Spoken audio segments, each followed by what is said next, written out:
नमस्ते, मेरा नाम है डॉक्टर सुहासी सक्सेना। आज हम बात करेंगे ब्रक्सिज्म के बारे में।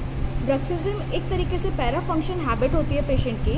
ब्रक्सिज्म में ज़्यादातर ये रात में भी हो सकती है, सुबह भी हो सकती है।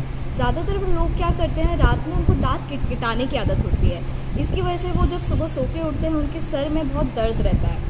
अब अगर हम क्लिनिकली देखें तो इसमें बहुत ज़्यादा एट्रीजन होगा। एट्रीजन का मतलब होता है जब दांत घिस जाते हैं। इसकी वजह से क्या होगा, पेशेंट को सेंसिटिविटी की बहुत ज़्यादा दिक्कत होगी और एग्जामिनेशन करने पे टीएमजे में क्लिकिंग साउंड भी आएगा। अब इन सब से को हमें ट्रीट करना है, तो ट्रीट करने के लिए हम पेशेंट को रात में नाइट गार्ड देते हैं, जिससे कि वो रात में पैरा फंक्शन हैबिट्स को रोक सकता है। Thank you.